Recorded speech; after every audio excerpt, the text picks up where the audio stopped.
Tu es digne de recevoir la gloire. Tu es digne d'être loué.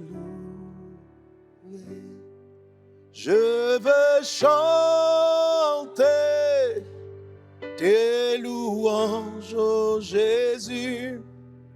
Je veux louer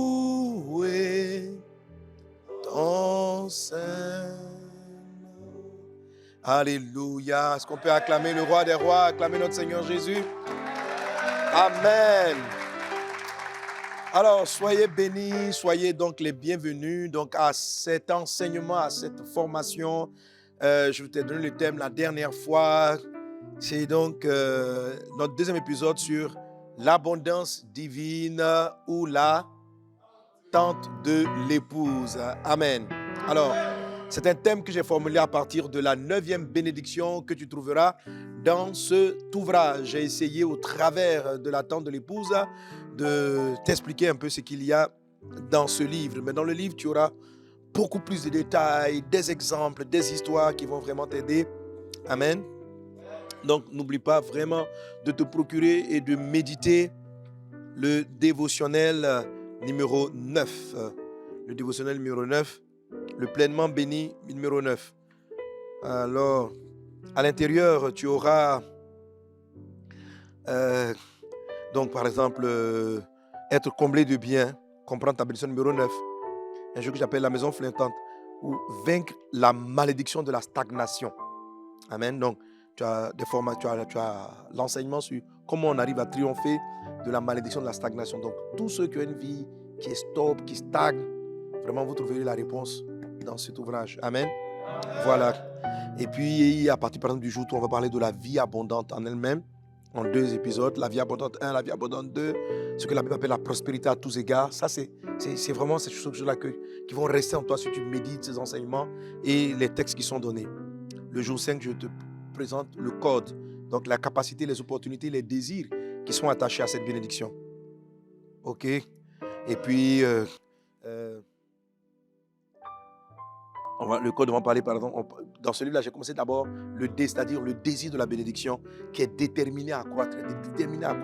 Donc, je le cite comme ça parce que tu vas le voir que je le reprends sous un certain angle dans l'enseignement. Amen. Mais tu vas vraiment le développer en prenant ton ouvrage. Tous les points que je vais aborder sont dans ce livre. Amen. Donc, on aura la mentalité du serviteur méchant par rapport à la mentalité divine. Donc, on étudie dans cela les blocages qui empêchent l'abondance. C'est-à-dire, ce que je disais, qu'est-ce que Satan crée, qu'est-ce que Satan fait qui empêche les chrétiens de libérer la vie divine qui est en eux. OK?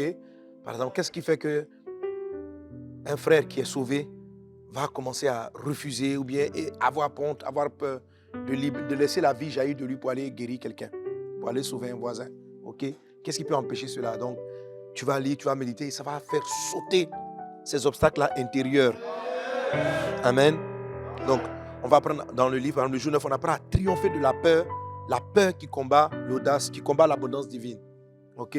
La peur, j'ai peur du lendemain, l'inquiétude. Ces pensées-là sont des semences de Satan qui vous empêchent de libérer la vie abondante qui est en vous. Donc, Dieu pouvait dire par l'apôtre Paul à Timothée, il dit, mais ranime le don que tu as reçu par imposition des mains. Donc, le don qui est une manifestation de la vie abondante, c'est éteint parce que justement, il ne l'utilisait pas. Le don n'était pas animé. Voilà, quand on dit ranime, ça veut dire donne-lui un don doit être animé. Ok, si tu as un don de guérison, il va s'éteindre si tu ne vas pas prier pour les malades. Donc, il ne faut pas dire non, j'ai prié pour ma copine, elle n'a pas été guérie, donc j'arrête de prier pour les malades. Non. Il faut le mettre en mouvement, il faut l'animer. Amen. Plus tu vas l'animer, plus il va devenir abondant. Ok? Alléluia. Il faut savoir que c'est comme ça. Par exemple, Jésus dit ceci, il dit si tu es fidèle dans les petites choses, Dieu va te donner les grandes choses. Si par exemple ton don, j'écoutais un homme qui prêchait comme ça et j'ai trouvé ça, c'est vrai, ça m'a aidé beaucoup dans la guérison. Vous allez constater que dans l'onction de guérison, par exemple, l'onction commence très souvent à guérir avec vous quelques types de maladies. C'est l'introduction de l'onction. Mais il faut être fidèle à ça. Et si tu es fidèle dans ce type de guérison, dans la façon dont Dieu t'utilise, Dieu va te donner des choses plus grandes. Donc, si ton onction guérit des maux de tête, faut concentrer sur les maux de tête. Ok? Quand tu vas évangéliser dans une maison comme ça, tu dis, est-ce qu'il y a quelqu'un qui a mal à la tête? Il ne faut pas dire, est-ce qu'il y a quelqu'un qui ne voit pas? Est-ce qu'il y a quelqu'un qui est sourd? Tu dis, moi j'ai remarqué que mon don là, ça traite les maux de tête. Donc, qui a mal à la tête? Et je prie pour lui. Après ça, je prie pour les autres malades. Tu vas voir que même en priant pour les maux de tête, ton onction sera encore plus forte. Elle va passer en mode débordé parce que tu l'as animé. Amen. Voilà, ce sont les petits écrits que vous voyez dans votre ouvrage. Il faut le méditer et vous le verrez à l'intérieur. Amen.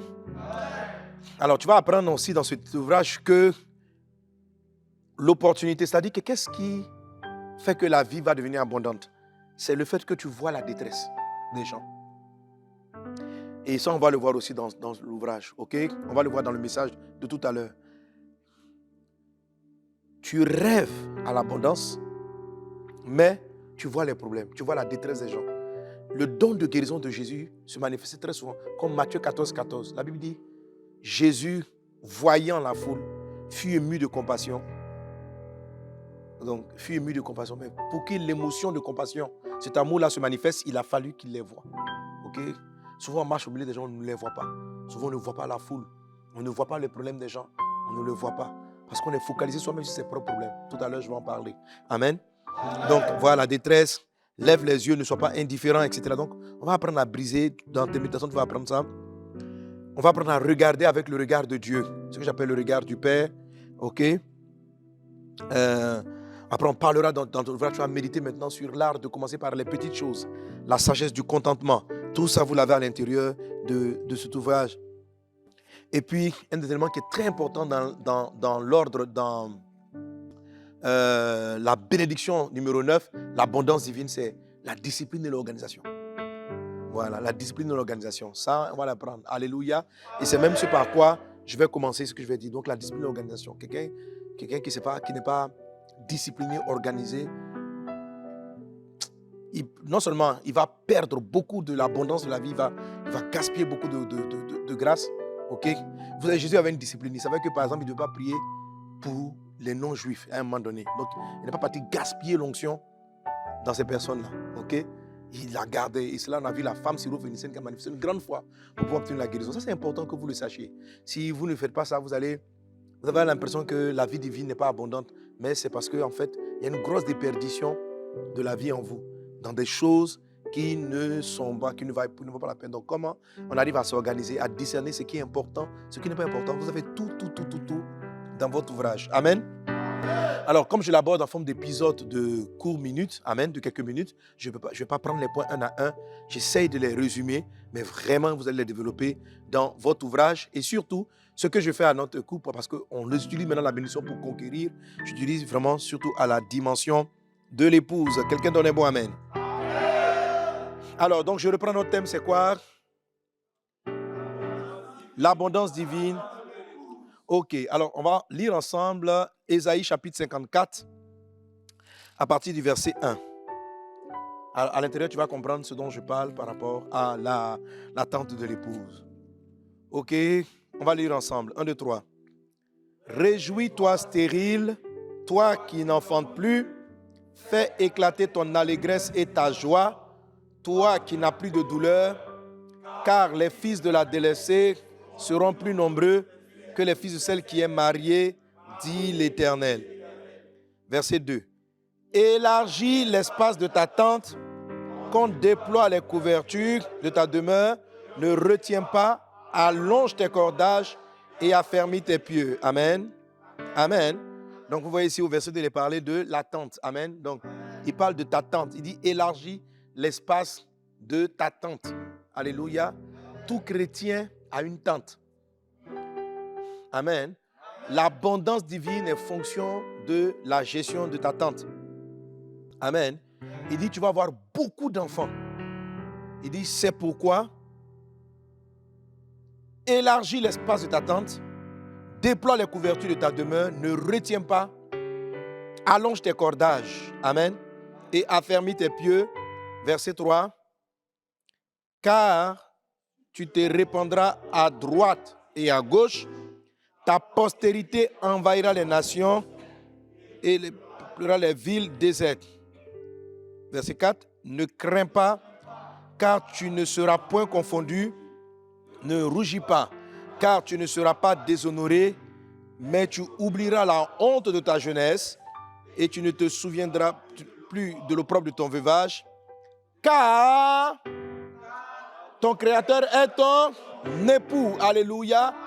Amen. L'Éternel des armées est son nom et ton Rédempteur est le Saint d'Israël, c'est-à-dire Jésus. Amen. Voilà. Il se nomme Dieu de toute la terre. Donc ici, on a une prophétie puissante de l'arrivée de Jésus, ton Rédempteur, c'est-à-dire celui qui te rachète. Amen. Et là, il dit, car ton Créateur est ton époux. Donc, car, conjonction de coordination qui nous dit pourquoi la femme dont il est question ici va avoir beaucoup d'enfants. Il dit, tu auras des enfants qui vont envahir les nations. Tu vas avoir la paix qui va envahir les nations. Tu vas envahir, il dit, de tous côtés. Mais ce que tu as à faire, c'est toi élargir l'espace de ta tente. Amen. Déploie tes couvertures, les couvertures de ta demeure. Ne retiens pas, allonge tes cordages et affermis tes pieux.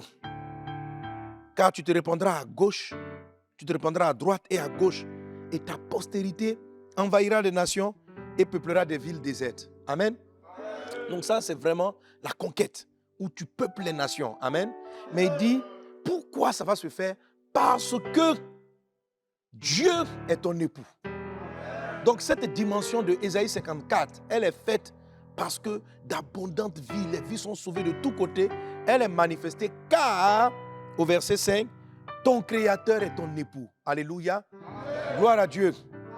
Dieu, parce que Dieu est ton époux, tu vas avoir beaucoup. Parce que Dieu est ton époux, tu ne pourras plus compter ce qu'il va faire jaillir de toi. Quand il dit multiplie tes enfants, ça parle du fruit des entrailles. C'est parce qu'on a vu, l'Éternel te comblera de bien en multipliant le fruit de tes entrailles. Ici, il parle des fruits des entrailles. Mais ça parle de tout. Ça parle de tout. Il va te multiplier. Parce qu'il est ton époux. Donc, un chrétien qui rentre dans la dimension de l'épouse doit préparer sa tente pour recevoir l'abondance. Amen. Pour recevoir l'abondance, pour conquérir la terre. Et en ce moment-là, nous sommes dans la dimension de l'épouse. C'est-à-dire que ce qui va faire que l'évangile va envahir la terre, la vie divine qui est en nous, le salut dont je te parlais la dernière fois, va rentrer dans les villages. Il dit dans les villes désertes même. Va rentrer dans les endroits. Ce qui va amener ça, c'est lorsque l'église va rentrer dans la dimension de l'épouse. Lorsqu'elle est dans la dimension de fils, c'est comme si elle n'a pas encore de tante. En fait, tout ça sont des métaphores. Ce sont des images spirituelles pour nous dire ce que nous devons faire. Alléluia.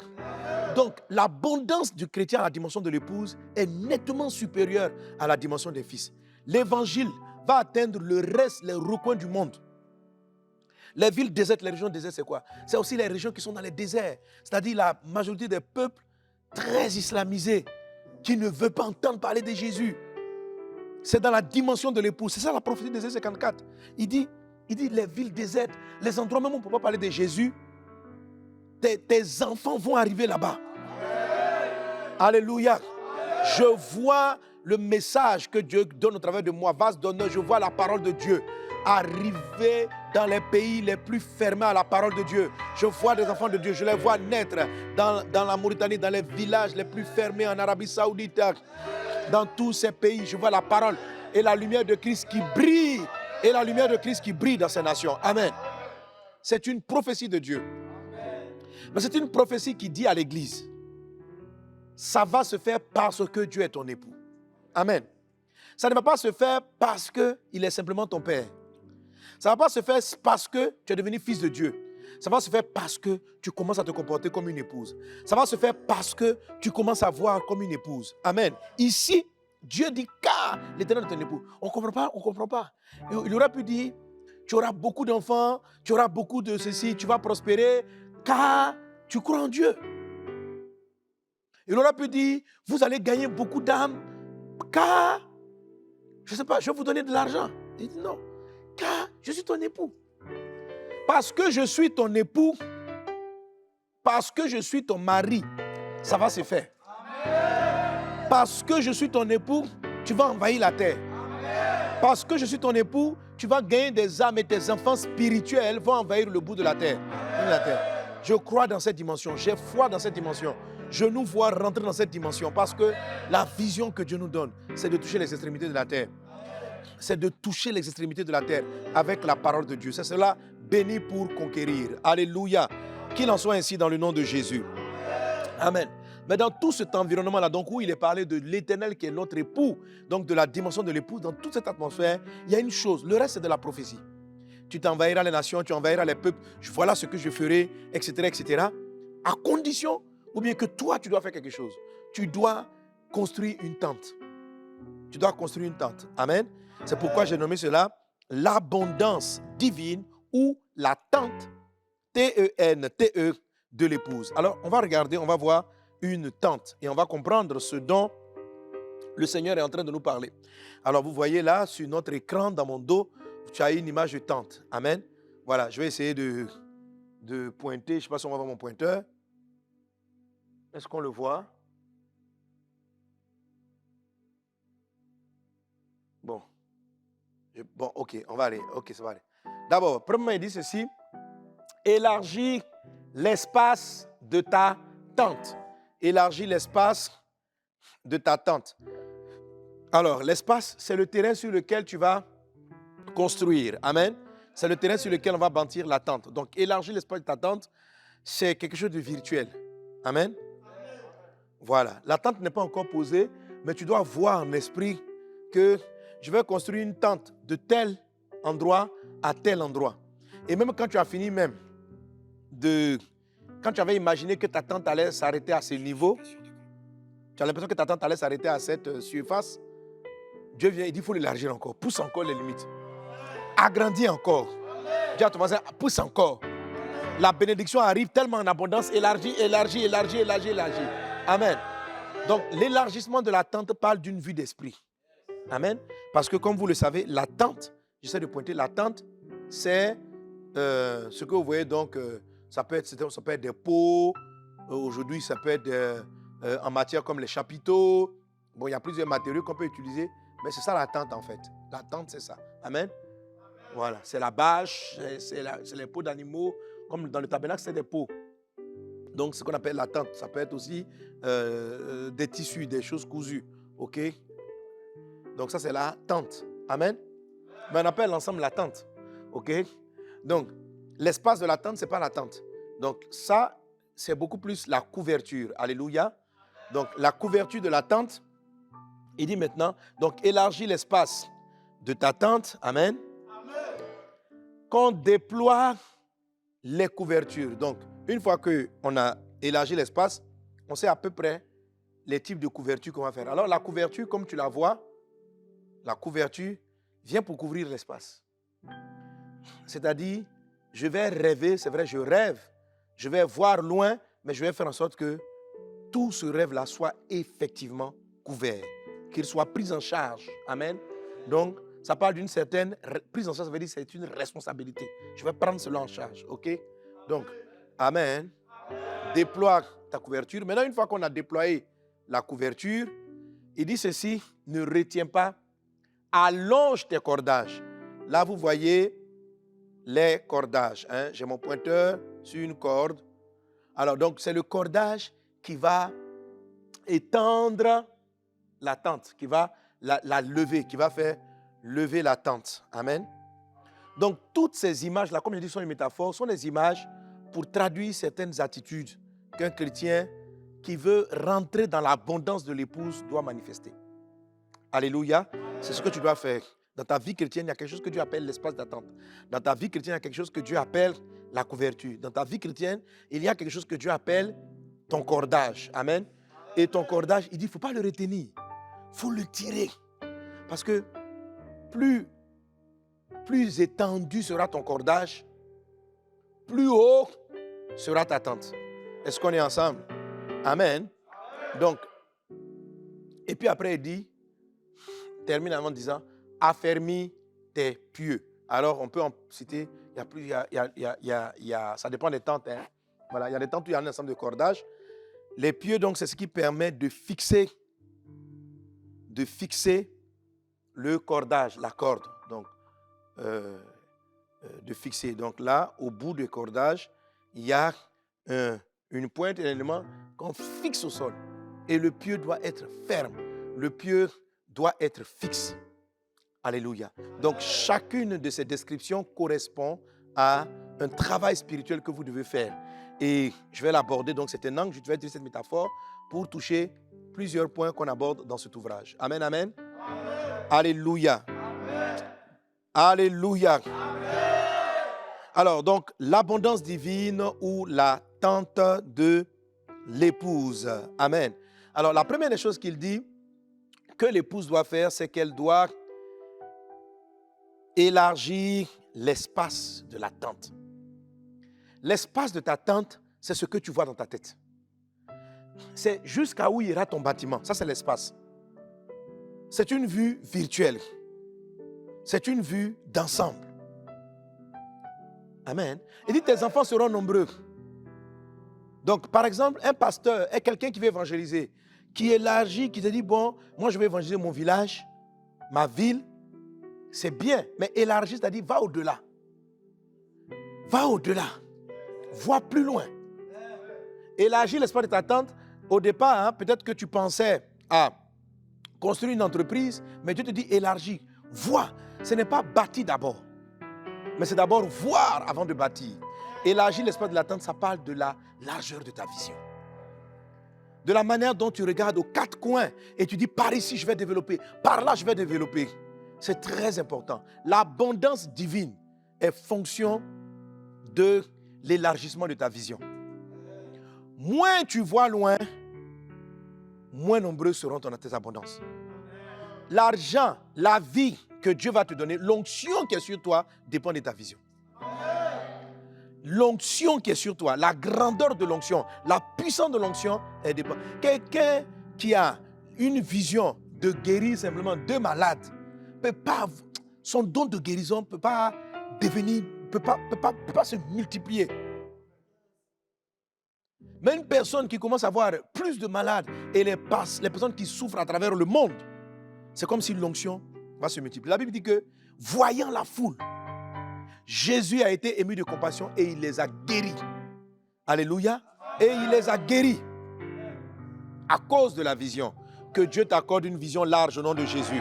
Que Dieu t'accorde de voir loin. Dans le nom de Jésus-Christ de Nazareth. Amen. Amen. Gloire à Dieu. Vous savez, on parle souvent de la vision. C'est une chose dont on parle souvent, mais qui est très difficile. Les gens n'arrivent pas à rêver. Beaucoup de personnes n'arrivent pas à rêver. C'est pourquoi c'est un don du Saint-Esprit. Et il faut prier pour l'avoir. La Bible dit dans les derniers temps, je répandrai mon esprit sur toute chair. Vos fils et vos filles prophétiseront. Les gens, ils auront des visions. L'Esprit Saint donne de la vision. La vision. Et il donne une vision qui va de plus en plus loin. Il faut voir les choses. Quelqu'un qui n'a pas de vision est une personne aveugle. Une personne qui n'a pas de vision est une personne aveugle. Dieu ne fait pas passer des chrétiens de la vie à la vie abondante parce qu'ils n'arrivent pas à avoir de la vision. Tu n'auras pas de finances qui viennent du ciel. Dieu ne va pas te rendre riche si tu n'as pas de vision. Dieu ne te donne pas la richesse avant la vision. Il te donne la vision et il te donne la richesse qui va pourvoir à la vision. C'est pourquoi on appelle cela de la provision. Amen. Dieu vient pourvoir à la vision. Il faut de la vision. Amen. Et je te regarde, quelle que soit la vision que tu as jusqu'à présent, Dieu dit élargis l'espace. Donc, on ne sait même pas quel est ton point de départ. Ton point de départ, là, Dieu va dire, mon fils, est-ce que tu vois? Est-ce que tu vois? Il dit, on va plus loin. Va plus loin. Donc, en ce moment-là, jusqu'à où tu vois, imagine dans l'instant où je suis en train de parler, qu'est-ce que tu vois pour ta vie demain? Est-ce que tu as une vision? Si tu n'en as pas, elle a. Et quand tu vois, elle va jusqu'où? Elle s'arrête où? Imagine. Dis amen, c'est vrai, mais ne dis pas seulement amen. Mais réfléchis maintenant. Jusqu'à où va ta vision? Jusqu'à où tu vois ta vie? Et élargir l'espace de l'attente, la vision, n'est pas seulement la vision de ton vivant. Abraham a élargi une vision jusque dans la vision de ses descendants, ceux qui n'étaient pas encore nés. L'élargissement de la vision peut aller jusqu'au-delà. Vous savez, si quelqu'un n'a pas une vision de son départ, qu'est-ce qu'il va laisser sur la terre? Il laissera du chaos, il restera du trouble. L'onction de Dieu va agir parce que tu as commencé à penser, ah Seigneur, quand je partirai, que feront mes enfants? Comment seront-ils? Comment je vais les laisser? Qu'est-ce que je vais les laisser comme héritage? Ah Seigneur, ces entreprises que je vais bâtir, qu'est-ce que je dois laisser? Qu'est-ce qui servira aux générations? Il faut que tu le vois. Parce que c'est la vision, parce que tu as une vision de pérenniser quelque chose, que Dieu te donnera la couverture pour couvrir ce que tu veux pérenniser. Alléluia. Donc, vous avez la vision de votre vivant et vous avez aussi l'élargissement de la vision après votre départ. Une vision dépasse votre vie. Une vision va au-delà de votre vie. Il y a certains qui élargissent leur vision seulement de leur vivant. Je veux toucher la France, je vais aller aux États-Unis, je vais aller dans tel endroit. Là, ça reste leur vision. Mais une vision s'étend, non seulement parce qu'elle touche plusieurs nations, elle rentre dans plusieurs secteurs, mais elle s'étend parce qu'elle va au-delà. Dieu, je vois Dieu t'accorder une nouvelle vision. Mets la main sur les yeux, mets la main sur les yeux. Dans le puissant impressionnant de Jésus, que la vie divine soit en toi, que la vision divine soit en toi, que la vision divine soit en toi. Saint-Esprit, toi qui nous accordes les visions, je prie dans le nom de Jésus, que de même que tu as parlé à Abraham et tu lui as dit, lève les yeux, regarde le ciel, les étoiles, tes enfants seront aussi nombreux, que tu accordes à tous ces hommes et ces femmes la vision qui vient de toi et que cette vision-là soit élargie dans le nom de Jésus de Nazareth. Oh Dieu, Saint-Esprit, tu es en nous, révèle-nous la vision que tu as pour nous au nom de Jésus. Alléluia. Amen. Quelqu'un donne un bon amen. La vision est importante, là elle te fera courir. Proverbe chapitre 29, verset 18. La Bible dit qu'il n'y a pas de vision, le peuple est sans frein. Quand il n'y a pas de révélation, le peuple est sans frein. La vision fait que votre vie est organisée. La vision fait que ta vie est ordonnée. La vision fait que ta vie, parce que la vision, c'est pas la vision, c'est plus qu'un rêve. En fait, la vision commence par un rêve. Il y a des rêves, Dieu vous les donne. C'est un rêve qui vous est donné par Dieu. Mais un rêve, c'est quelque chose qu'on ne souhaite pas forcément. On dit, ah, j'ai rêvé que j'avais une grande maison. Ah, j'ai rêvé que je faisais une grande croisade. Ça, c'est le rêve. Je peux saisir le rêve, comme ne pas le saisir. Le rêve va commencer à devenir une vision quand je dis, waouh, Seigneur, ce que j'ai vu, peux-tu le faire? Je me laisse en tes mains. Conduis-moi jusque-là. Donc, ça devient maintenant une vision. Une vision, c'est un peu comme un objectif, quelque chose, un rêve que je vais atteindre. Donc, le mot vision est un peu plus actif que le mot rêve. C'est vrai que les deux peuvent être quelquefois synonymes. Alléluia. Le mot vision, quelquefois un rêve, tu ne choisis pas le rêve t'est donné. Mais une vision, c'est un peu comme un moteur personnel pour te conduire vers la réalisation, vers la réalisation d'un rêve. Que l'Esprit Saint te donne des visions. Que l'Esprit Saint t'accorde des visions au nom de Jésus de Nazareth. Alléluia. Donc, en Genèse chapitre 15, verset 4, Dieu dit, alors la parole de l'Éternel lui fit adresser ainsi, ce n'est pas lui qui sera ton héritier, mais c'est celui qui sortira de tes entrailles qui sera ton héritier. Et après l'avoir conduit dehors, il dit, regarde vers le ciel et compte les étoiles, si tu peux les compter. Il lui dit, telle sera ta postérité. Je le déclare, regarde les étoiles.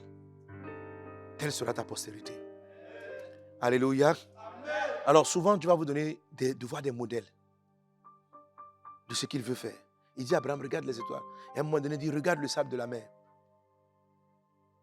Quelquefois, tu vois, il dit, tu vois ce que j'ai fait avec tel homme. Je vais t'utiliser au-delà. Je vais faire ça avec toi, ma fille. Alléluia. Je t'amènerai ici. Tu prêcheras de ma parole là. Soyez sensible au Saint-Esprit. Sois sensible à l'Esprit afin de capter la vision maintenant. Au nom de Jésus. Dieu dit à Abraham, lève les yeux. Regarde les étoiles. Et quand vous regardez le ciel, c'est illimité. Amen. Le ciel étoilé. Alléluia. C'est illimité. Il y a une infinité d'étoiles. C'est illimité. Et tout ça, il dit tes enfants seront aussi nombreux. Ça paraît quelque chose d'inatteignable. Et c'est ce que tu vas faire. Alléluia. Tu dois voir. Tu dois voir des vies sauvées. Tu dois voir des vies. Tu dois voir. Et pendant que je déclare ces choses, la vision vient en toi. Amen. Alors, quels sont les ennemis Je vais te parler rapidement de 4 ennemis de la vision. Non, pardon, de 5 ennemis de la vision. De 5 ennemis de la vision. Qu'est-ce qui fait que les gens n'arrivent pas à rêver? C'est un message qu'on prêche souvent. Mais quand j'entends souvent parler des frères, je comprends qu'ils n'ont pas de rêves. Je comprends qu'ils n'ont pas de rêve. Souvent, je vois beaucoup de personnes, je vous le dis, hein, qui viennent me voir et disent, ah, papa, vraiment, j'ai fini de construire ma maison. Il a construit la maison. Il dit, la maison que je vais habiter. Ah bon? Il dit, oui, quand j'étais en truc là, j'ai acheté un terrain, maintenant je vais déménager dans ma propre maison. Comme ça, tu t'en vas dans ta maison. Il dit, oui. Quand vous voyez quelqu'un qui parle, il n'a pas de rêve. Oui? Il n'a pas de rêve. Et tu le sens aller dans sa maison, pour lui, c'est là-bas, il va vivre quoi? Il va finir sa vie là-bas. Vous savez, parce que c'est quelque chose qu'on a véhiculé dans nos pays. De chercher à avoir sa maison de retraite. Il faut construire. Depuis là, tu es locataire. Il faut construire. Être locataire, ce n'est pas bon. Ce n'est pas un signe d'abondance. C'est une étape. Mais venir construire ta maison, habiter dans ta maison et puis dire que tu es arrivé, tu n'as pas de rêve. C'est quel rêve ça? Donc toi seul, tu veux avoir toi seul ta maison. Tu n'arrives pas à voir au-delà. Te dire qu'on peut avoir des milliers de maisons. De la même manière que tu aspires à avoir une maison. L'amour de Dieu large qui est en toi, dont on a parlé, la largeur de l'amour, dois chercher, tu dois voir que d'autres personnes aussi ont des maisons. Tu dois commencer à voir, à rêver. Alléluia. Alors du coup, ça peut changer même ta manière de fonctionner. Tu vas dire, mais la première maison, au lieu d'habiter là-dedans, moi je veux une plus belle maison, une plus grande maison. Mais tu rêves pas, tu vois, bon, voilà mon salaire où ça me permet d'aller. Voilà mon salaire où ça me permet de partir. Et en fonction de ça, tu vas déterminer maintenant. Non. Alors, ce premier exemple que je donne fait partie donc du premier ennemi. On a 5 ennemis de la vision, que j'ai recensé en tout cas. Le premier ennemi, je l'appelle le dos courbé. Dis avec moi le dos courbé. Le dos courbé. Dans le livre de Luc, chapitre 13, verset 11, la Bible dit, voici, il y avait une femme possédée d'un esprit impur qui la rendait infirme depuis 18 ans. Elle était courbée et ne pouvait pas du tout se redresser. Amen. La femme était courbée et ne pouvait pas du tout se redresser. La vision du dos courbé, c'est-à-dire que la femme était courbée, elle ne pouvait pas du tout se redresser. Elle partait à l'église, elle partait à la synagogue, mais elle était courbée et elle n'arrivait pas à se redresser. Amen. Elle était courbée et elle n'arrivait pas à se redresser. C'est-à-dire que sa vision était limitée à ses pieds et l'environnement immédiat. Et c'était dû à un esprit. C'était causé par un esprit. Et les autres raisons, c'est pourquoi au début j'ai cité 4 et puis j'ai dit 5. C'est une première raison, mais elle est une des raisons même qui explique les 4 autres qui arrivent par la suite. Le dos courbé peut être causé par des démons. C'est-à-dire que des démons vont travailler à ce que tu viennes à l'église comme cette femme-là. Tu pries, mais ton dos reste courbé. C'est-à-dire que tu es focalisé sur le fait, toi seul, de t'en sortir. Tu ne vois que toi. Tu ne vois que tes combats. Tu ne vois que tes problèmes. Tu ne vois que tes défis. Tu ne vois que ta situation. Tu ne vois que tes enfants. Tu ne vois que trucs. Donc, ton rêve, c'est comment tes enfants vont aller dans une bonne école. Ton rêve s'arrête à comment tu vas voir ta maison de retraite. Ton rêve est là. Quand on dit on touchera le monde, tu cries un amen à l'église. Mais la vérité, c'est que tu viens à l'église, mais ton dos est courbé. Et je t'assure, ça peut ne pas paraître comme un handicap, mais c'est un handicap. C'est un handicap que tu ne penses qu'à l'école de tes enfants. C'est un handicap que tu ne penses qu'à ta maison. Tu ne peux pas rentrer manifester la bénédiction numéro 9. Parce que tu ne vois pas large. Ta tente n'est pas élargie. Ta tente là, c'est limite à toi seul. Quelle est la maison dans laquelle tu vas habiter? L'abondance vient, par exemple, quelqu'un qui veut construire une maison.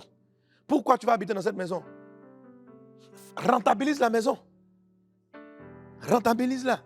Si tu as fini de construire ta maison, attends un peu, habite 2 minutes et puis après, vends-la.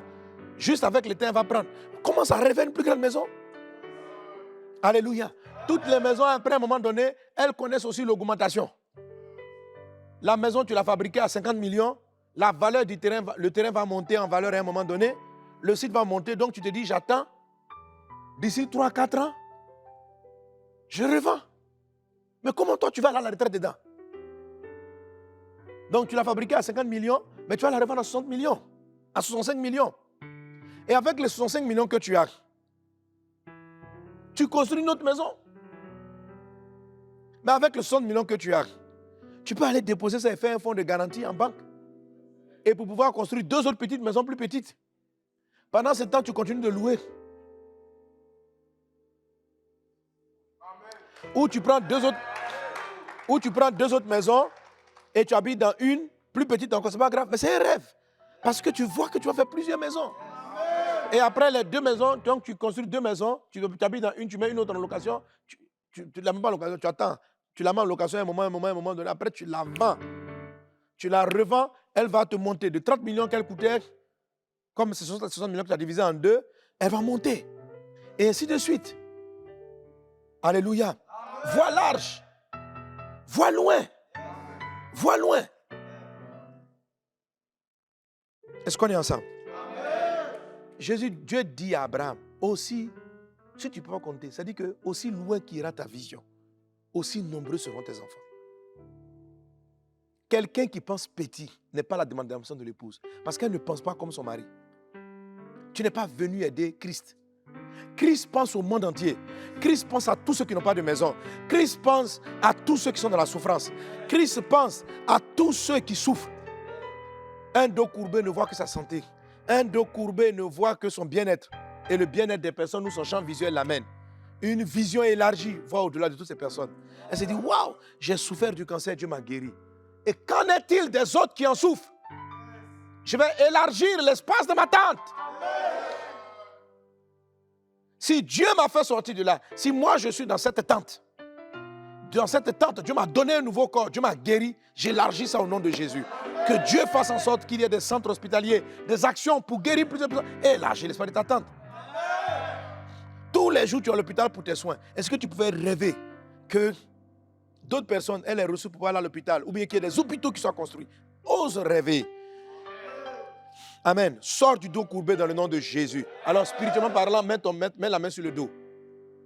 Je déclare dans le nom de Jésus de Nazareth que tout dos courbé, tout esprit d'infirmité soit paralysé, vaincu au nom de Jésus de Nazareth. Je les chasse de ta vie par la puissance du nom de Jésus-Christ. Ils sont chassés au nom de Jésus. Tu es libéré au nom de Jésus. Tu es libéré au nom de Jésus. Tu es libéré au nom de Jésus. Esprit d'infirmité, esprit de paralysie, je te chasse au nom de Jésus-Christ. Quelqu'un donne un bon Amen. Alléluia. Et Amen. Alors, je vais faire notre pause. Je cite quand même la deuxième chose. Alléluia. Deuxième ennemi du rêve qui empêche les gens d'avoir une vision large, d'élargir l'espace de leur tente. Amen. C'est l'ambition. L'ambition ressemble à la vision, mais ce n'est pas la vision. L'ambition. L'ambition, Jean 7 disait, la Bible dit que celui qui part de son propre chef, celui qui part de son chef, c'est sa propre gloire. Mais celui qui cherche la gloire de celui qui l'a envoyé, celui-là est vrai. Et il n'y a point de choses. C'est quoi l'ambition? L'ambition, c'est l'accomplissement personnel. La personne a l'impression de voir de grandes choses, mais c'est pour se réaliser. La Bible dit que c'est quelqu'un qui cherche sa propre gloire. J'ai bâti. J'ai des usines. Ça, ce n'est pas le rêve. C'est pour satisfaire l'orgueil. C'est la pensée du diable. L'ambition est la vision satanique. C'est une vision. L'orgueil, c'est Satan. Le premier orgueilleux, c'est le diable. Il est le père de l'orgueil. L'ambition, je veux me réaliser. Je veux ma voiture, je veux ma maison, je veux ça, je veux ça. Ce n'est pas la vision de Dieu. Si vous êtes ambitieux, ça ressemble à un rêve. Mais bannissez cela de votre cœur. Parce que ce que vous pensez va vous détruire. Dieu va vous abaisser. Ou ces gens de pensée-là vont vous perdre.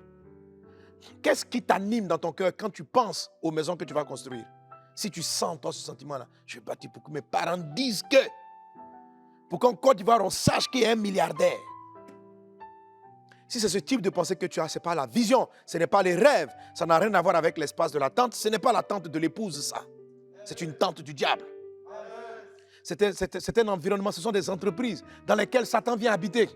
Ce n'est pas la tente où ton époux viendra. Alléluia. Amen. Ne bâtissez pas avec l'ambition, l'envie de vous accomplir. Il y a des gens qui ont des ambitions pastorales, qui ont des ambitions prophétiques. Ils veulent de grands prophètes. qui prêche à la terre entière. Il a de grandes ambitions. Mais le mot ambition, c'est différent de la vision. L'ambition, c'est l'accomplissement personnel. Quelqu'un qui fait quelque chose, de grandes choses, pour sa propre gloire, pour son propre honneur. Je vais être président, je vais être ceci, je vais être cela. L'ambition aussi a une force. L'ambition a une puissance. L'ambition peut t'amener loin, mais l'ambition peut t'amener à sacrifier des vies, détruire des personnes pour t'accomplir. L'ambition amène des gens à tuer. L'ambition amène des personnes à se prosterner devant Satan. Si Jésus était habité, Jésus était venu pour sauver la terre, Satan lui propose, je vais te donner la gloire de ce monde et leur richesse si tu te prosternes devant moi. Les ambitieux sont prêts à se prosterner devant Satan pour avoir. Les ambitieux, lorsque Dieu commence même à leur donner même des faveurs, ils commencent un peu à chanter ou à faire quelque chose de célèbre, leur cœur s'élève. Garde ton cœur de l'ambition. Alléluia. Que Dieu te bénisse abondamment. Que la grâce et la paix du Seigneur soient avec toi. Amen. Je pense que cette série-là, peut-être je vais la faire en 4 épisodes. Amen. Voilà. Mais on va y aller. Que Dieu vous bénisse abondamment. Que la parole de Dieu soit dans ton cœur. Amen. Triomphe de l'esprit d'infirmité du dos courbé. Au nom de Jésus-Christ. Et renonce à toute forme d'ambition. C'est contraire à l'abondance divine. Tu auras la vie, mais tu ne pourras pas passer à l'abondance. Le côté abondant là aura été corrompu par Satan. Alléluia. L'ambition vole ton rêve. Donc le voleur t'aura atteint en capturant ton rêve pour le remplacer par une ambition personnelle. Prenez garde. Pourquoi tu veux devenir grand prédicateur? Pourquoi tu veux construire des églises? Pourquoi tu as quitté ton pasteur? Ce n'est pas l'ambition, ce n'est pas la vision de Dieu. Je dis, papa, j'ai vu dans mon rêve que je dirigeais un ministère. En fait, c'est le plaisir de diriger. Et de ne pas être soumis. De ne pas avoir à rendre compte à des gens. Il y a beaucoup de gens qui ont des... Ils disent, j'ai fait un rêve, j'étais sur mon œuvre. C'est l'ambition. Moi, j'ai réalisé. Ce n'est pas la vision. C'est de l'ambition. Ce n'est pas de la vision. J'ai réalisé. Je suis le prophète. C'est moi le pasteur, c'est moi le bishop. Écoutez, beaucoup de personnes à qui Dieu a donné des rêves. Avant le rêve est là, mais Satan vient vous proposer un rêve contrefait. C'est l'ambition, c'est une forme d'orgueil qui a amené Adam et Ève à manger le fruit interdit. Dieu leur avait dit quoi? Créons l'homme à notre image. Dieu a créé l'homme pour qu'il ressemble à Dieu. Satan vient leur dire, si vous mangez ce fruit, vous serez comme des dieux. Bon, Dieu les avait déjà créés comme lui. Amen. Alléluia. Sûrement que c'était un process. L'homme devait progresser jusqu'à mûrir et devenir comme Dieu. Mais il leur a proposé un raccourci. Si vous mangez le fruit, vous serez comme Dieu. Et ils ont vu que le fruit était bon pour ouvrir l'intelligence. Donc, ils ont gagné du temps en mangeant le fruit. La semence de l'ambition. C'est l'ambition qui a perdu les hommes. Et à la fin, ça les a éloignés de Dieu. Ces gens de vision, de vouloir être comme Dieu, de vouloir être grand par vous-même, pour vous-même, c'est le diable, direct. Tu es en train de manger le fruit interdit. C'est ça le fruit interdit. Le fruit. Le fruit. Tu peux tout manger dans le jardin, sauf celui-là. Qui te donne de la connaissance, de l'apprentissage. Mais, parce qu'on dit le fruit de la connaissance du bien et du mal. Faites très attention. Mettez vos ambitions sur l'autel de la croix. Dis Seigneur, je renonce à moi-même. Je renonce à moi-même. Je renonce à moi-même. Il faut que tu meurs, ma fille. Il faut que tu meurs. Tu sacrifies cette ambition pour que la vision de Christ vienne sans compromission dans ta vie. Et que le rêve soit manifesté. Que Dieu te bénisse abondamment. Alléluia. 2022 Bénia pour conquérir à la conquête des âmes. Tu es membre de Vase d'honneur. En 2022, emmène une âme à Christ, encadre-la et fais-en un disciple. Tu es boss à Vase d'honneur. Emmène 2 âmes à Christ, fais-en des disciples, des boss. Challenge 2022 Bénia pour conquérir, c'est maintenant.